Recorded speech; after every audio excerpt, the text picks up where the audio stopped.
그리고 시간이 많이 늦었네. 자, 10시 10월 22일. 일단은 제가 톡방에다가 어제 하셨던 그 멤버에 대한 그 매퍼랑 모델 클래스 전달을 했어요.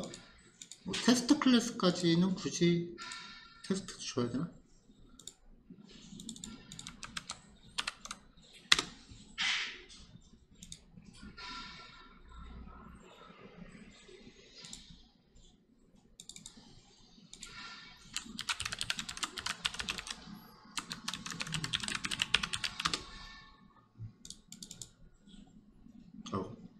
압축 파일 보시면 확장자가 다 자바로 되어 있는데 뒤에 확장자 png 붙이세요.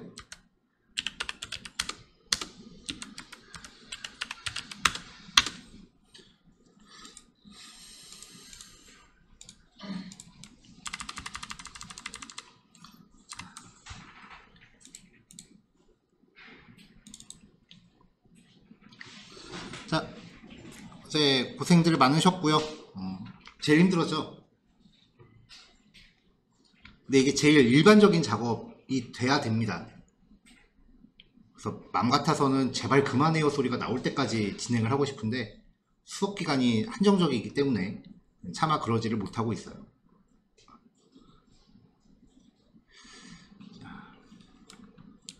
자, 우리가 데이터베이스 테이블을 만들죠. 그러면 데이터베이스 테이블이 대체로 이렇게 표처럼 생겼잖아요. 그렇죠? 여기에 이제 이게 만약에 회원 정보를 저장하기 위한 테이블이라고 하면은 여기에 여러 명의 데이터들이 이렇게 마치 엑셀처럼 저장이 됩니다. 그럼 이거는 한 명 정보, 한 명만 있는 거예요? 여러 명이 있는 거예요? 여러 명이죠. 그래서 데이터베이스 테이블 이름은 보통 영어 복수형으로 지어요. 이렇게. 자, 근데 자바에서 이 테이블 구조를 표현하기 위해서 클래스를 만들면 이 클래스 하나가 만약에 여기에 100명이 저장돼 있다. 그럼 이 클래스 하나가 100명치 정보를 다 표현하나요? 그 중에 한 명만 표현하는 거잖아요. 그래서 자바 클래스 이름은 단수형이에요.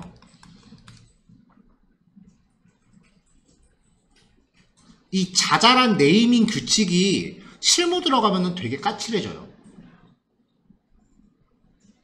특히 다른 것보다 특히 자바가 그게 되게 심해요. 그러면 객체지향 언어를 가장 잘 표현하고 있는 게 자바인데 자바 같은 경우는 그래서 프로그래밍 언어론 혹은 객체지향 설계 방법론 뭐 이런 식으로 진짜 학문으로 표현이 돼요. 그래서 소프트웨어 감리 같은 것도 되게 빈번하게 발생을 해요. 그래가지고 이런 자잘한 설계 이슈 같은 거에 되게 민감해요.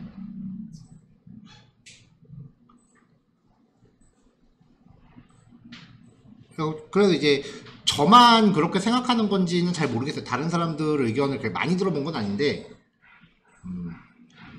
대강 보면은 이제 그 과정 개강할 때쯤에 보면 이제 혼자서 독학으로 뭐 예습 같은 거 막 해오는 사람도 있어요. 코딩 평소에 좀 해봤다. 그 초반에 보면은 반복문 같은 거 배열 같은 거 되게 잘 다뤄. 코딩 같은 거 좀 할 줄 아는 것 같아. 처음엔 분명히 그게 눈에 여러분들 사이에서는 눈에 띌 수밖에 없는데 결과값 같은 걸 잘 산출하니까.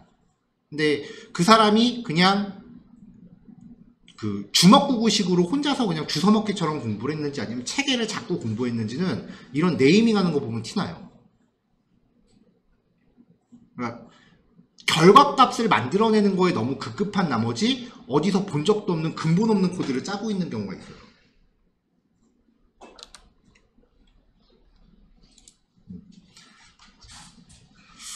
어떻게 보면은 굳이 그런 것까지 그렇게 깐깐하게 해야 돼? 라고 생각할 수도 있지만 프로그래밍은요 팀전이에요.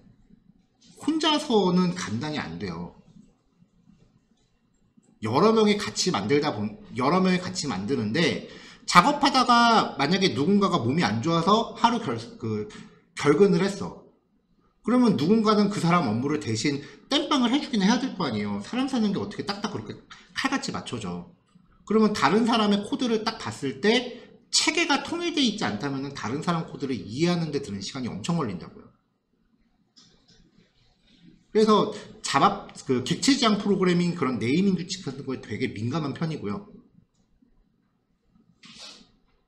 그런 거를 제대로 안 지키면은 여러분들이 한 회사 들어가서 그 회사에서 혹시라도 퇴사를 하면 여러분들 코드의 의미를 물어보기 위해서 3, 4개월 이상 계속 전화가 올 거예요. 그런 일을 이제 방지하려면 평상시에 회사 규칙을 잘 지켜야 돼요. 혹시라도 나중에 퇴사할 때 내가 쓰던 컴퓨터 포맷하고 퇴사해야지 그럴 사람 없죠? 뉴스에도 나왔어. 쓰던 컴퓨터 포맷하고 퇴사하면 바로 고소입니다, 여러분.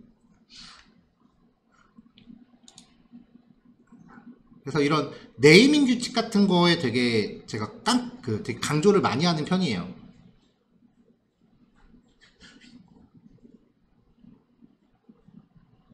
그러니까 프로그래밍도 언어니까 굳이 얘기하면은 대화하는 그 네이밍이 제대로 안 된 거는 코딩하는데 비속어를 엄청 많이 쓰는 그런 느낌이거든요. 그래서 그 S를 붙인다거나 S를 안 붙이는 이런 시점에 대해서는 좀 잘 생각을 하셔야 됩니다.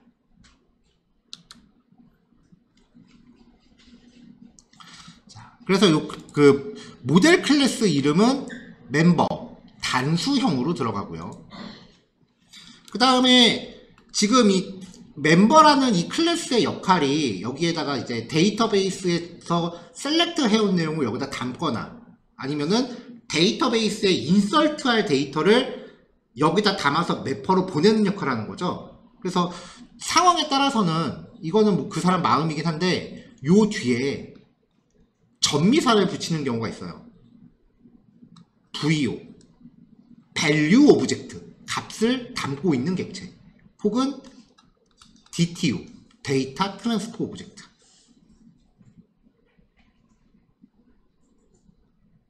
이거는 제가 봐서는 처음에 어떻게 배웠는가에 따라서 습관화가 고착되는 것 같아요. 저는 처음에 배울 때 그냥 이렇게 테이블 이름하고 매칭시키세요 라고 이렇게 배웠거든요. 그래서 그냥 요걸 계속 습관화 가는데 이거를 쓰는 사람들도 있어요. 꽤 많이 있어요. 왜냐면 이름으로 봤을 때 아 얘는 빈즈구나 라고 바로 티가 나잖아.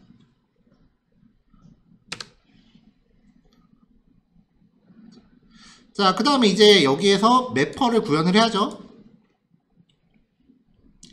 자, 어제 잠깐 이야기를 했었는데 그 데이터가 인설트 될 때 사용자가 입력하지 않았음에도 불구하고 자동으로 저장되는 값들이 있어요.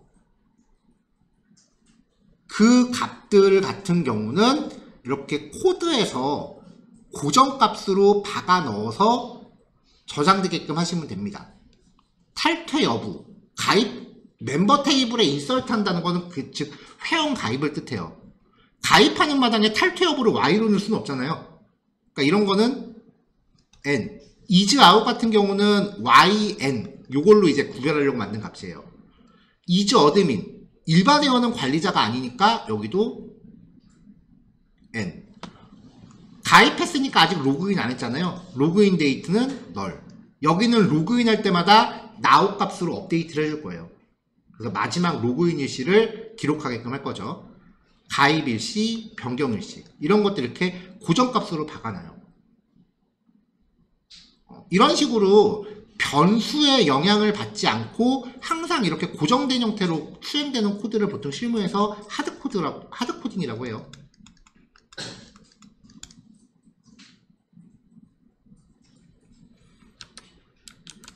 자, 그 다음에 이제 비밀번호 같은 경우는 암호화 함수를 거쳐서 저장되게 했어요.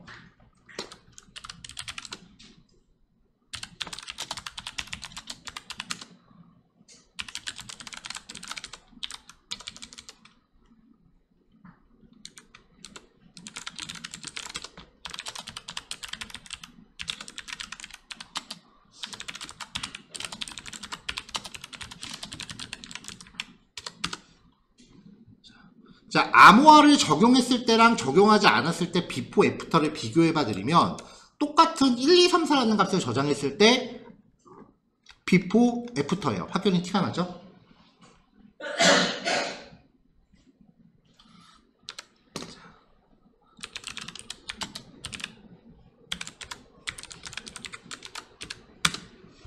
이렇게 암호화된 값을 저장을 한 겁니다. MySQL에서 인설트 할 때 암호화 방식의 특징은요, 요 알고리즘의 특징은 한번 저장되고 나면은 이 값이 원본이 뭐였는지를 알 방법이 없어요. 알 방법이 없어요. 근데 어저께 저장해 놨었던 값하고 오늘 새롭게 1, 2, 3, 4라고 암호화를 한 결과, 얘도 1, 2, 3, 4 암호화한 거예요. 같은 값을 암호화했으니까 결과가 똑같겠죠, 당연히. 그러니까 값이 같아.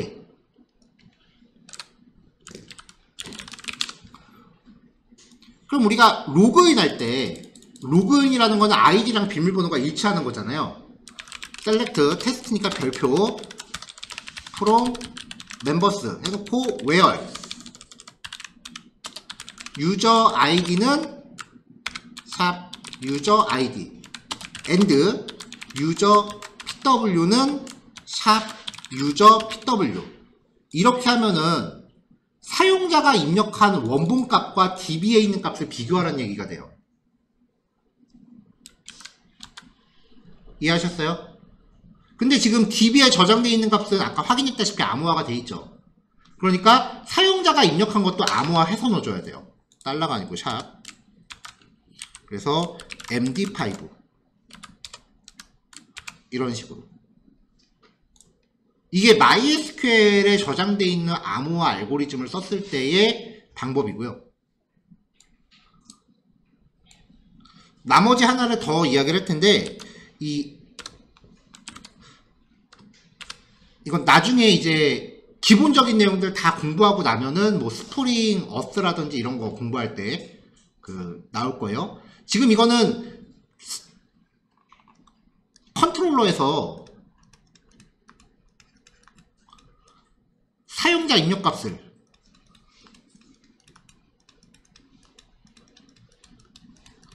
서비스를 거쳐서 매퍼로 전달한 거죠. 그러니까 지금 이게 사용자가 입력한 값의 원본이라고요. 이거를 자바의 라이브러리를 사용해서, 물론 나중에 그래들에다가 또 넣어줘야 돼요. 자바로 암호화를 해요.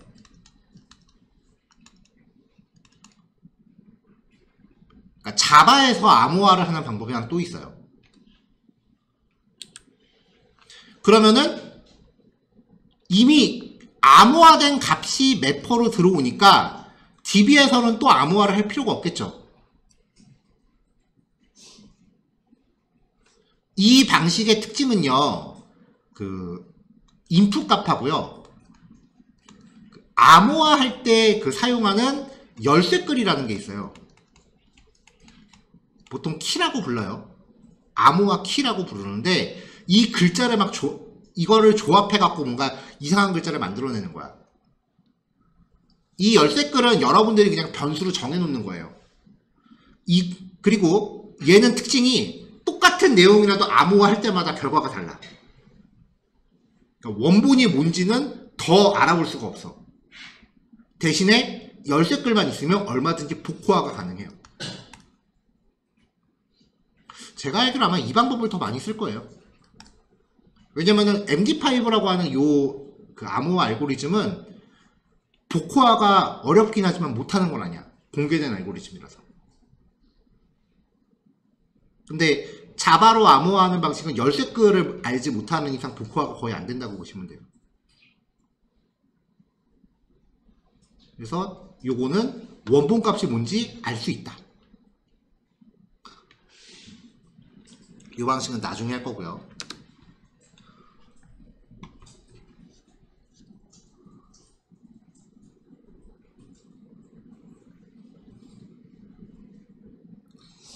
자, 그 다음에 이제 업데이트입니다. 자, 자, 여기서는 지금 MySQL 암호화를 쓰고 있으니까 비밀번호 마찬가지로 암호화해서 넣어줬고요. 그 다음에 나머지 정보들 넣어줬고, 굳이 업데이트할 필요 없는 거, 탈퇴 여부라든지 관리자 여부라든지 그 가입 일시를 여기서 업데이트할 필요는 없잖아요. 회원정보 수정에서. 마지막 로그인 일시 이런 건 업데이트할 필요가 없고요. 그 다음에 어떤 형태의 데이터든지 데이터를 업데이트 칠 때 제가 항상 넣는 코드가 있어요. 이거 저번에도 얘기했었는데, 회원정보 페이지에 딱 들어갔어. 근데 내가 아무것도 안 고치고 저장 버튼을 누르면 MySQL 단에서는 수정된 데이터 개수가 빵개로 나오기 때문에 이거를 자바에서는 예외로 받아들일 수 있다는 거죠. 그래서 이 상황을 회피하려고 수정일시를 무조건 업데이트를 칩니다. 그러면 시간값은 항상 흐르니까 수정된 데이터 수는 무조건 한계가 남아요. 이거는 일종의 개발상의 꼼수. 이건 평상시에 제가 쓰는 꼼수예요.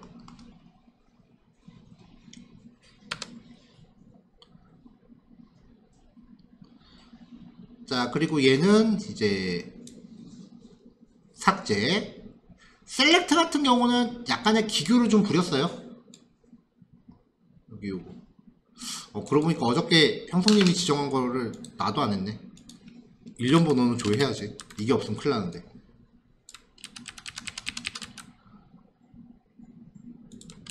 프라이머리 키는 조회를 해야죠.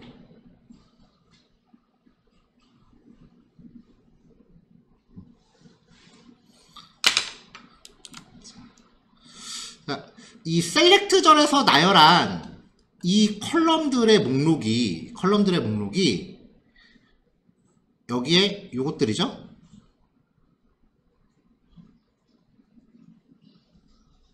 요것들. 근데 셀렉트를 할 때 아까 제가 요 아이디 필드를 깜빡하고 지금 빼먹었었잖아요. 그러면은 얘는 매핑되는 값이 없겠죠?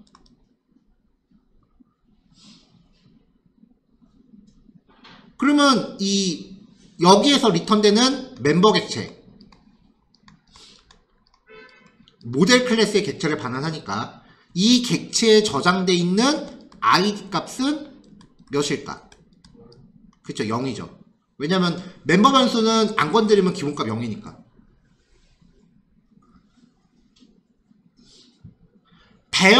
배열이랑 멤버 변수는 정수형 숫자 형태는 무조건 0으로 자동 초기화한다고 했었어요.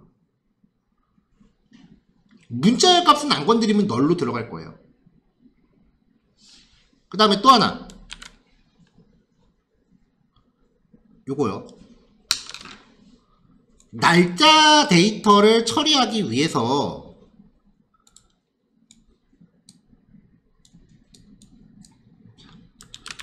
select birthday from members 라고 하면은, 데이터 타입을 데이트라고 놨구나.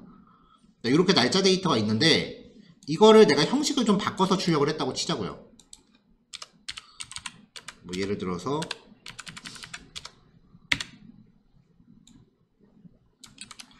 이런 식으로 select from members 라고 하면은, 단순히 이렇게 함수만 걸면은 select 결과에 필드 이름이 이렇게 뜨죠. 함수를 걸면 DB에서 값을 가공해서 가져오면 이렇게 뜨잖아요. 좀 더 정확하게 말하면은 이 매퍼에서 지정하는 이 컬럼이라고 하는 요 이름은 DB 테이블 컬럼 이름이 아니라 셀렉트 결과로 나오는 이름이에요. 그러니까 이렇게 해버리면은 여기서 날짜 값을 가져올 때 이렇게 적어줘야 돼. 좀 빡세죠? 그래서 값을 가공해서 가져올 때는 꼭 별칭을 주세요. 그래야 그 별칭 이름으로 가져올 수 있어.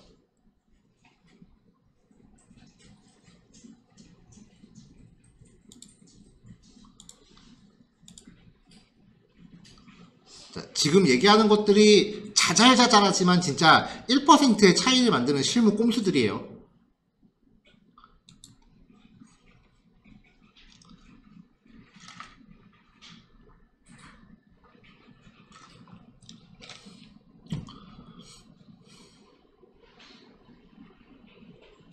뭐 여기도 마찬가지고요. 자, 이렇게 해서 이제 매퍼 이야기를 했었고요. 테스트 클래스는 뭐 특별한 거 없으니까 눈여겨봐서 확인하시면 됩니다. 저는 삭제 테스트는 주석으로 막았어요. 왜냐면 이거 실행할 때마다 넣고 지우고 하더라고. 그래서 데이터 좀 쌓아놓으려고 삭제 테스트는 주석으로 막아놨어요.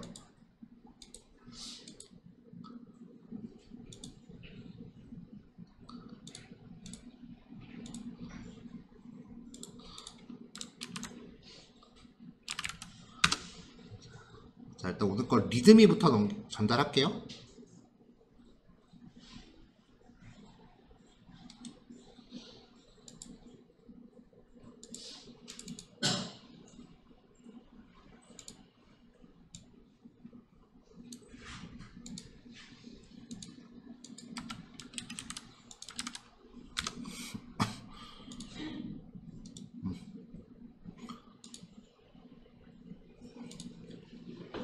자, 어제 했었던 거를 제가 한번 테스트를 돌려볼게요. 여러분들 거하고 이제 제 거하고 출력 결과가 좀 다를 거예요. 출력이라는 게 로그에 남기는 거 얘기하는 거예요. 일단 이 로그 파일들 중간중간에 지워도 됩니다. 어차피 실행할 때마다 생기니까. 디파트먼트 멤퍼를 싹 다 일괄 실행해 보겠습니다.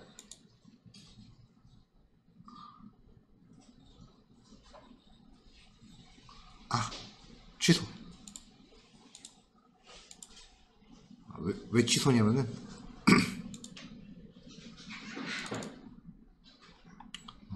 집에는 DB 비밀번호가 다르거든.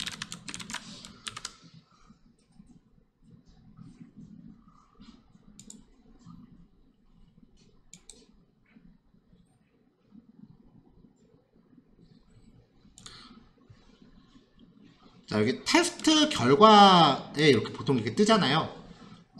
여기서 디버그 콘솔이라는 걸 열어보면 우리가 평상시에 보던 그 콘솔 결과 나와요. 로그에 찍히는 내용이 여기 출력이 돼요. 근데 이거 보기 힘들면은 그냥 로그 파일 열어보면 되고요.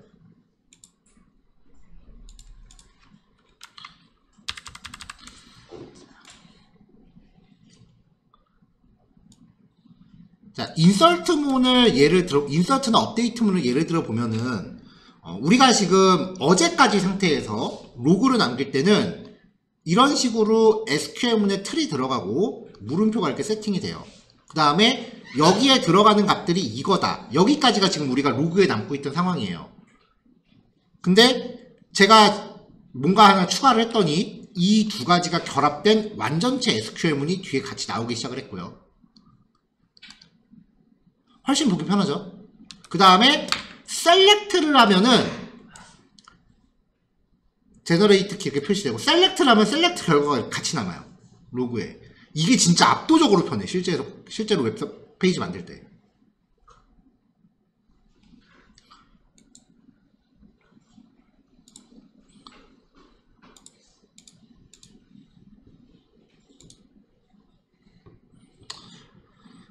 (16분인데) 좀 쉬었다 합시다. 힘든가 보다.